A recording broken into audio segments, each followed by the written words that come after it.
Okay, so third unit is normal dietary requirements. ये unit में हम क्या क्या पढ़ेंगे? Energy, balance diet, disease and disorders which is caused by imbalance in nutrition, food allergies and food intolerance. तो ये सारी चीज़ें हैं जो हम थर्ड यूनिट में कवर करेंगे। तो आज का जो टॉपिक होगा वो होगा आपका रिकमेंडेड डेली डाइटरी अलाउंसेस। तो RDA which is known as RDA, it is recommended daily dietary allowances, जो हमारा ICMR है, Indian council for medical research, उसने रिकमेंड किया है, that is RDA. RDA is defined as the nutrients present in the diet which satisfies the daily dietary requirement of nearly all individuals in a population. So RDA is nothing but it is defined as the nutrients. What are the nutrients present in our daily dietary intake, जो हमारे पूरे body के systems के लिए available है। Nutrients, क्या क्या nutrients हम ले रहे हैं। सपोज कार्बोहाइड्रेट, जब हम खाना खाते हैं तो food includes all your essential nutrients. It has carbohydrates, it has protein, vitamins, minerals, water content, fibers, then traceable, non-traceable fats, all the micro and macronutrients, then organic, inorganic substances. तो body के अंदर ये सब food के through ingest होता है, digest होता है, सिंथेसाइज होता है, मेटाबोलाइज होता है। देन तो RDA मीन्स कितना amount of protein, how much amount of carbohydrate, how much amount of fat a individual has to take for performing the daily life activities or performing and maintaining the body balance. So that is RDA, recommended dietary allowances.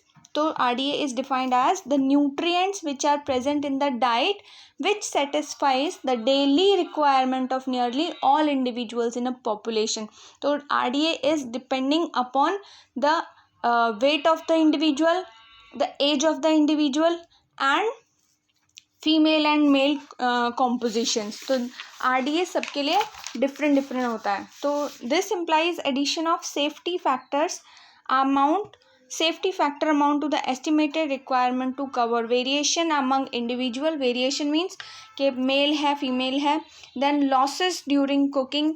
आप suppose आपने कुछ चीज़ें ऐसी होती हैं जो raw material में बहुत ज़्यादा होती हैं but after cooking the amount gets very little. तो that also has to be considered. Lack of precision in estimated requirement. आपको पता ही नहीं है कितना amount of nutrition you need और कितना amount of protein, carbohydrate, vitamins, fats you need in your food in daily life. उसको without understanding that आप कुछ भी खा रहे हैं या कितना भी खा रहे हैं, कितना भी कम खा रहे हैं, तो that constituent has to be maintained or that constituent has to be under surveillance. So recommended dietary allowances or RDA implies over 3 important factors, that is variation among individuals. Male है, फीमेल है, older age है, paediatrics हैं, adults हैं, neonate है. तो that has the variation among individual. Then losses during cooking. Sometimes water loss होता है, sometime fat loose होता है, क्योंकि फैट्स क्या होते हैं हमारे, some fats are visible, some fats are invisible. Visible means जो हम oils and cooking oils use करते हैं दैट आर विजिबल, और जो during cooking from food they releases that are invisible fats. तो वो चीज़ें you have to consider in losses during cooking. Then lack of precision in estimated requirement, यानी कितना amount of nutrition you need per day per diet. तो that has to be considered and that implies with the addition of RDA, that is recommended dietary allowances. Then comes to the factors. What factors affect your RDA, diet recommended daily dietary allowances. तो factors which influences or which affects the RDA are age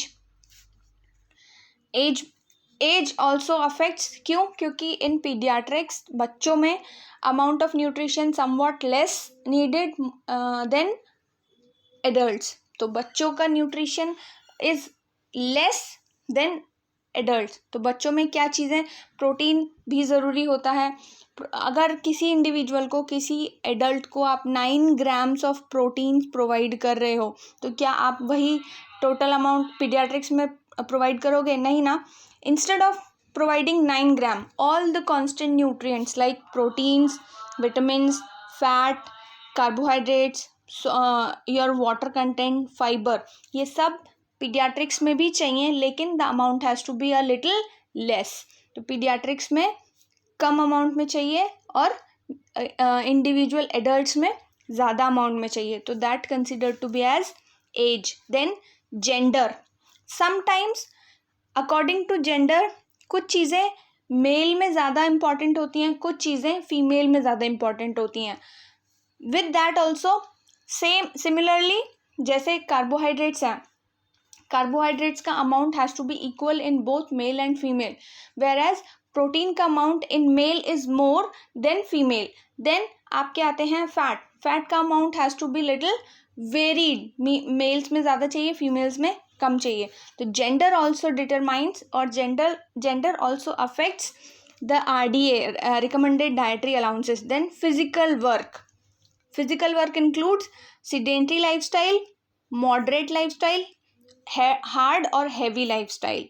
तो अगर किसी भी individual की, वो mail हो या female हो, अगर उनकी लाइफस्टाइल सिडेंट्री है, सिडेंट्री का मतलब होता है पीपल और person who are not involve in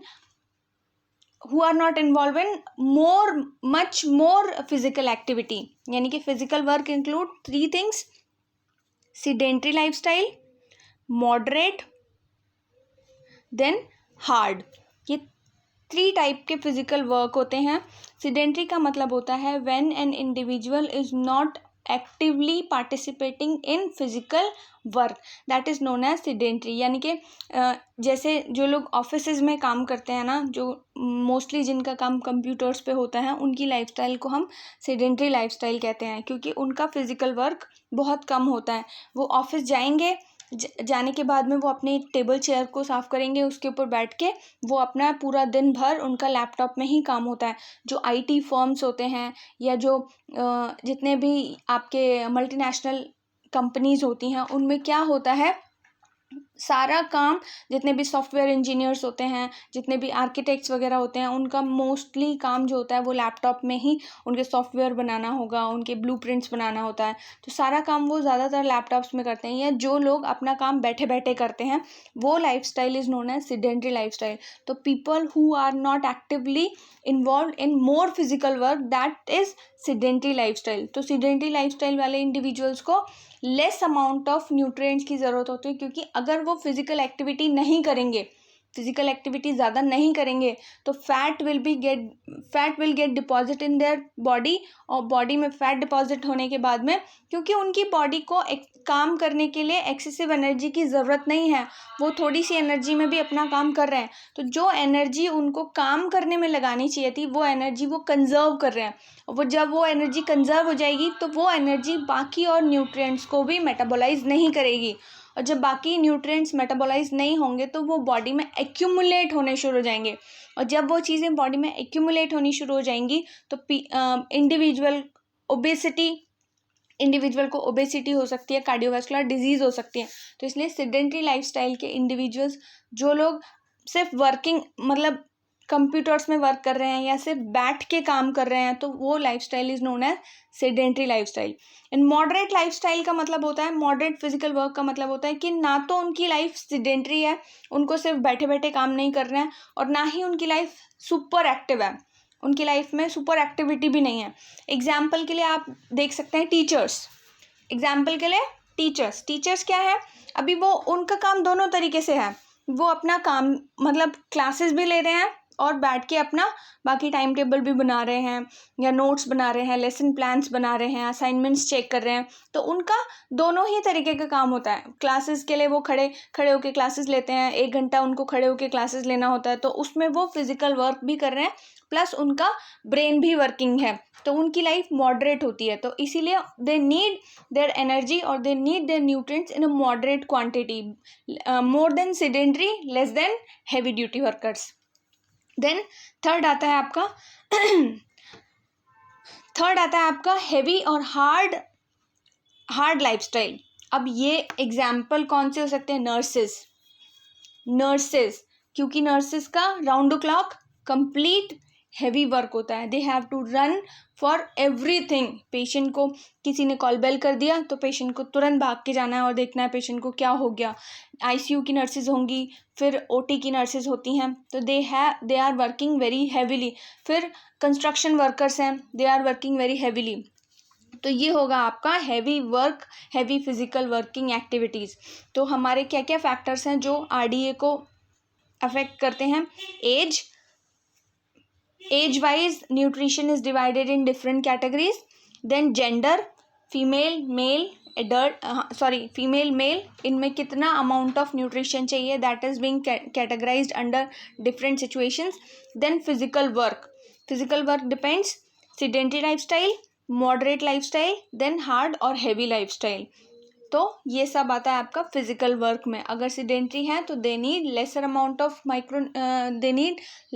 of nutrients. Moderate है तो they need moderate amount of nutrients. And heavy workers हैं, they need much more high nutrient quantity than other two categories. Then physiological stress. अगर किसी individual को physiological stress है, that also affects recommended dietary allowances.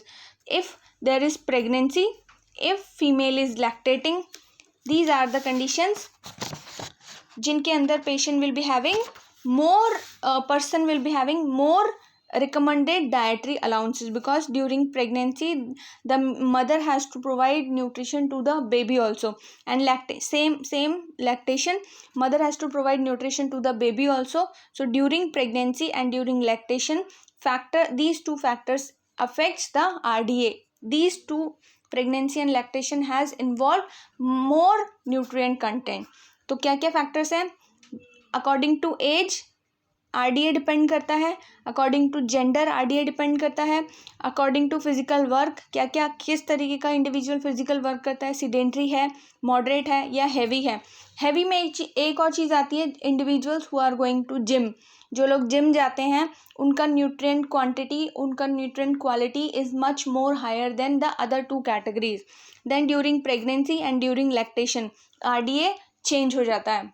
जो normal individuals हैं उनमें suppose 9 gram of carbohydrates per day recommended daily है, मतलब government के हिसाब से एक नॉर्मल इंडिविजुअल को 9 gram of protein, 9 gram of carbohydrate, I am just giving an example, 9 gram of protein, 9 gram of carbohydrate एक इंडिविजुअल के लिए इसेंशियल है. But during pregnancy the amount has to be increased. Instead of giving 9 gram a person has to take 12 gram, 13 gram, 14 gram according to the weight and according to the age of the individual. So pregnancy and lactation also affects RDA. RDA is recommended dietary allowances.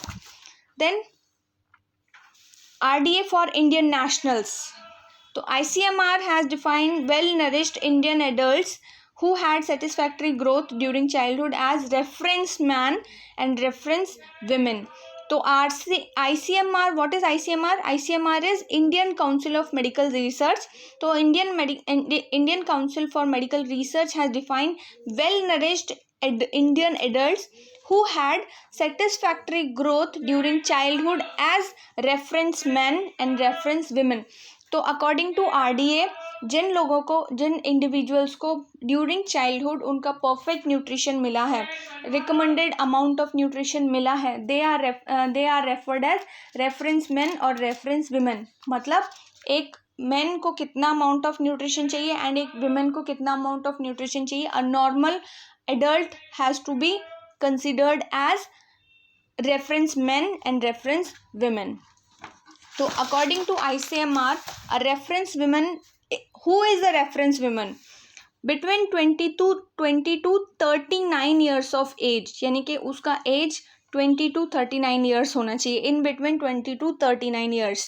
Then healthy weight कितना होना चाहिए? 50 kgs. If a woman is of 20 to 39 years of age, their weight has to be maintained in between 45 to 50 kg. तो female का weight इतना होना चाहिए. Then has to be engaged in 8 hours general household. General household का मतलब है जो भी घर के सारे काम होते हैं, साफ सफाई हो गया, फिर घर में और बाकी generally 8 hours has to be in general house hold.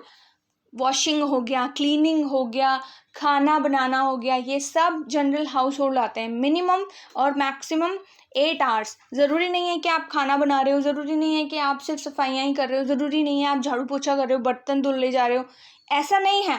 But 8 hour engagement in household का मतलब है कि you have to perform something, at least something you have to perform. तो अब नॉर्मल और reference women has to engage 8 hours in general household. और ज़रूरी नहीं है कि वो सिर्फ और सिर्फ घर के ही काम कर रहे हैं.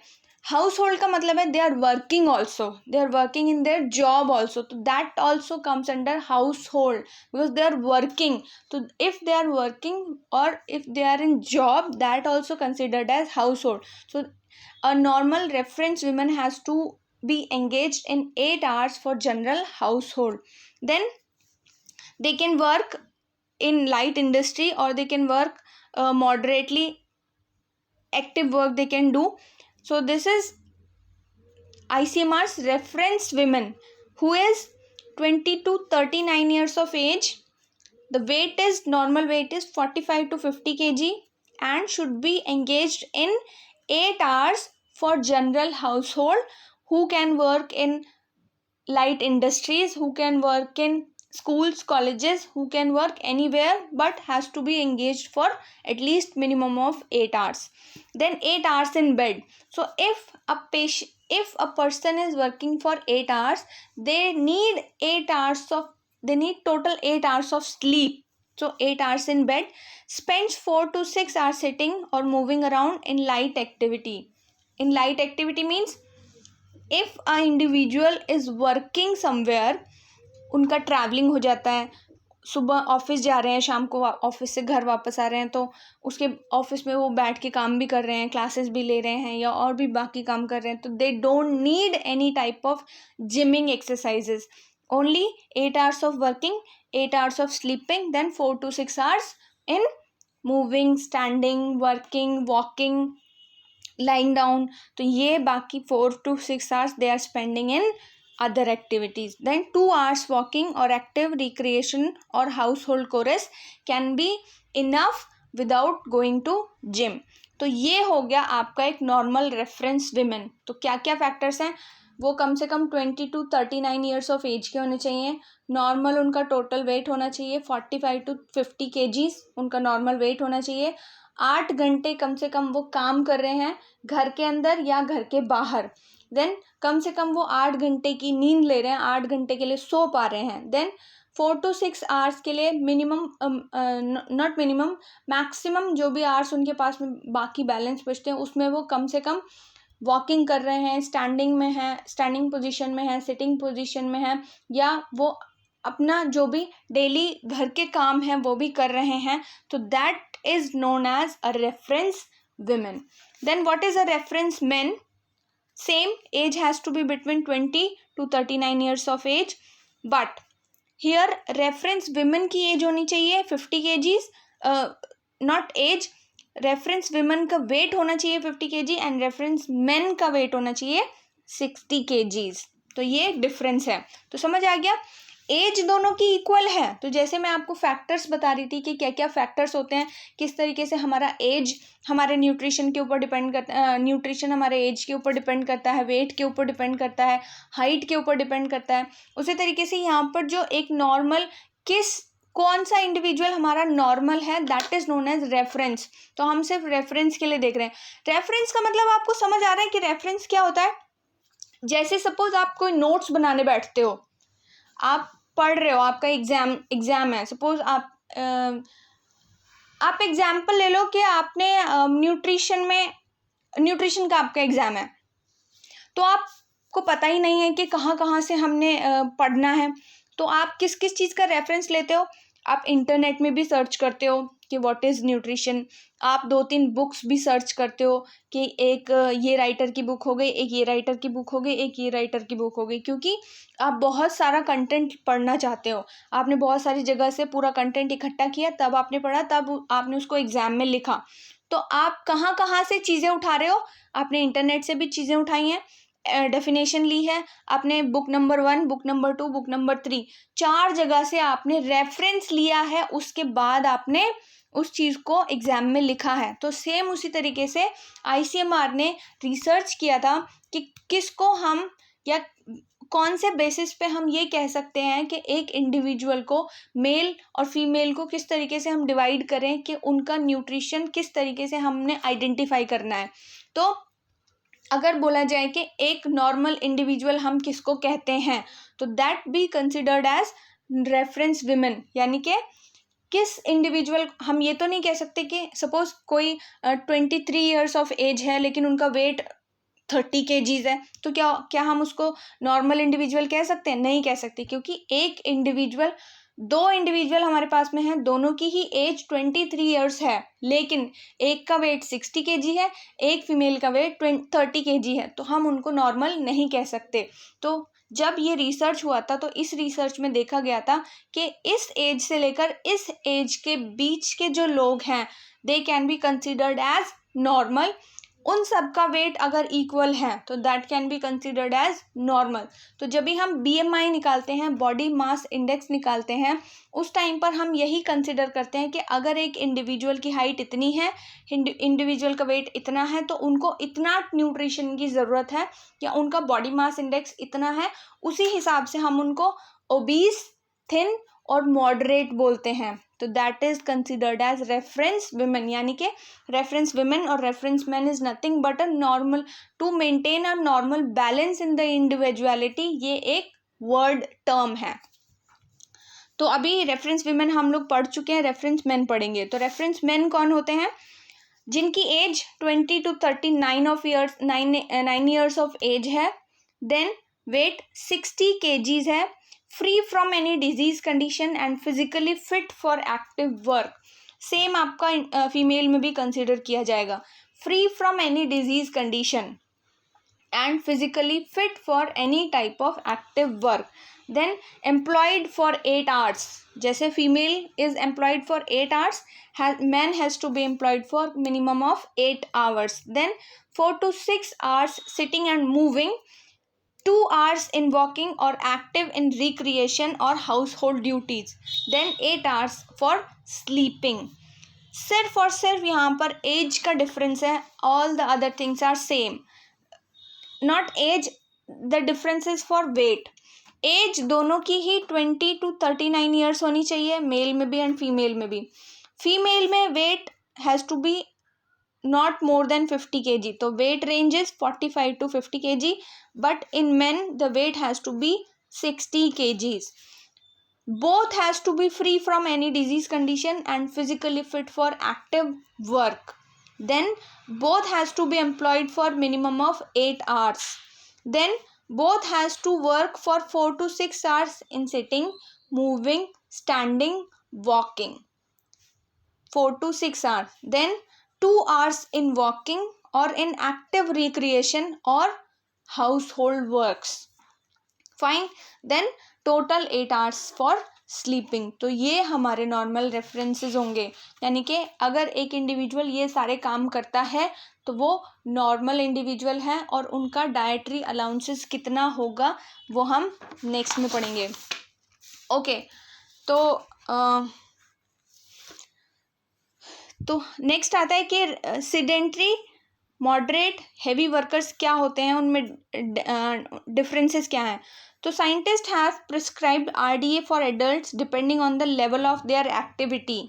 लेवल ऑफ देयर एक्टिविटी, कौन कितना एक्टिविटी करता है, इसके ऊपर हम RDA ने रिसर्च किया था। तो sedentary workers are those who sit and do work using brain and hands. तो जैसे मैंने आपको बताया, जो सॉफ्टवेयर इंजीनियर्स होते हैं या फिर जो लोग सिर्फ और सिर्फ जिनको बैठ के लैपटॉप में काम करना होता है, they are sedentary workers. Examples are clerks, typist और officers. Clerk, typist and officers. Sedentary workers are those who sit and do work using their brain and hands. तो examples are clerk, typist and officers. Then second आता है आपका moderate workers. तो moderate workers who works vigorously for few hours using many parts of the body like hands, feet, muscles. Example, postman, mali, maid servants, housewives, or who the person who are doing all the work by their own. Example for nurses. तो क्या क्या है? Moderate means works. Moderate workers are those who work vigorously for few hours but taking rest after that, using many part of the body like hands, feet and muscles. Examples are postmen, mali, maid servants, housewives and nurses. So these are the examples. Then heavy duty workers are uses different parts of the body for several hours of the day. Example, rickshaw pullers, coolies, workers in mines, sports persons and others. तो others में क्या क्या आएंगे आपके? Laborers. तो heavy duty workers are who uses different body parts for several hours of the day. Examples are rickshaw pullers. Hello, किसी का mic on है? Okay. Rickshaw pullers, coolies, workers in mines, sports persons. तो these are the heavy duty workers जो अपनी body, अपने complete body को बहुत देर के लिए या काफ़ी टाइम के लिए, मतलब उनका कंटिन्यूसली उनका काम होता है. तो they are heavy workers. Then comes to the energy requirement. So the unit of energy which has been in use for nutrition is known as kilocalories, KCAL. So the unit of energy which is used in nutrition for so many long period of time, that is known as kilo calories. तो हम जो भी अपनी calories count करते हैं वो kilo calories में count करते हैं. ये जिम जाने वाले जो बच्चे हैं या जिम में जो लोग जाते हैं वो किलो कैलोरीज को बहुत अच्छे से आइडेंटिफाई करते हैं, क्योंकि उनका मोटो होता है कि या तो इतनी कैलोरीज गेन करनी है या इतनी कैलोरीज बर्न करनी है. तो दे कैन ईजिली अंडरस्टैंड के what is the importance of kilo calories. तो physical activity ratio is expressed as the ratio of the energy cost of an individual activity per minute to the cost of the basal metabolic rate. तो example is physical activity ratio, PAR, equals to energy cost of an activity per minute divided by energy cost of basal metabolism per minute. यानी कितनी energy, physical activity ratio, कितना काम हमने करना है, is depends on the amount of energy we are consuming divided by amount of energy we have already been taken. यानी कि amount of energy which is being used. Suppose आपने gym जा रहे हो, आपने जिम जाना है. एग्जाम्पल, आपने जिम जाना है तो आपको ये मालूम है कि आपने 120 कैलोरीज बर्न करनी है आज, लेकिन आपने उतना खाना ही नहीं खाया है. तो आप जब जिम जाओगे तो आपका जिम इंस्ट्रक्टर पूछेगा आपने क्या क्या खाया है. वो आप बता दोगे कि मैंने सुबह सिर्फ ये नाश्ते में ये लिया था, लंच में ये लिया और अभी मैं ऐसे ही आया हूँ. तो क्या होगा, आपका फिजिकल एक्टिविटी वो उसे आपके न्यूट्रिशन जो आज आपने लिया है उसी पर डिपेंड कराएगा. वो आपको सिर्फ बोलेगा नहीं आज आपने कुछ खाया नहीं है, आज आपका न्यूट्रिशन पूरा नहीं है, तो आज आप सिर्फ वॉकिंग करोगे, आप सिर्फ ब्रिस्क वॉक करोगे, या आज आप सिर्फ लाइट एक्सरसाइजेस करोगे. तो that is known as physical activity ratio. तो physical activity ratio is depends on energy cost of an activity per minute, यानी कि कितनी एनर्जी आप कंज्यूम करोगे during 1 minute of exercise divided by energy cost of basal metabolism per minute, जितना amount of energy you have already in your body. तो physical activity ratio is depending on, suppose आपको 120 calories burn करनी है और 120 calories burn करने के लिए आपको 3 एक्सरसाइजेज की ज़रूरत है. आपको वॉकिंग की ज़रूरत है, फिर आपको पुशअप्स की ज़रूरत है. ये जस्ट फॉर एग्जांपल मैं आपको बता रही हूँ, पुशअप्स की ज़रूरत है. देन आपको कोई भी एक अदर वार्म अप एक्सरसाइज करा देगा. ये तो 120 किलो कैलोरी बर्न करने के लिए आपको ये 3 एक्सरसाइजेज की ज़रूरत है। लेकिन आपने ली ऑलरेडी 120 कैलोरीज हैं या 100 कैलोरीज आज आपने ली हैं, तो वो क्या बोलेगा इंस्ट्रक्टर आपको कि आपकी बॉडी में ऑलरेडी एनर्जी नहीं है, तो आप क्या उसको डिक्रीज करोगे या आप क्या बर्न करोगे। तो आज आपको 120 कैलोरीज बर्न करने की ज़रूरत नहीं है, सिर्फ आप वॉकिंग करो आज। तो that is physical activity ratio. Physical activity ratio depends on cost, total cost of an activity per minute. कितना एनर्जी आपका वॉकिंग में कंज्यूम होगा डिवाइडेड बाय कितना energy you have already in your body, which is depending on the nutrition you are taking per day. तो energy burn करने के लिए, calories burn करने के लिए you need energy, and the energy you have taken पर age nutrition is known as physical activity ratio. समझ आया? ये दोबारा बताऊं?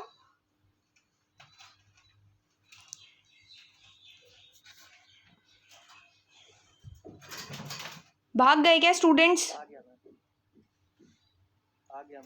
आ गया या दोबारा बताऊं? अगर नहीं आया तो पूछ लो भाई। आ गया मैम। Okay fine. तो एनर्जी रिक्वायरमेंट कितना होना चाहिए और कितना होता है वो हम देख लेते हैं। ओके सो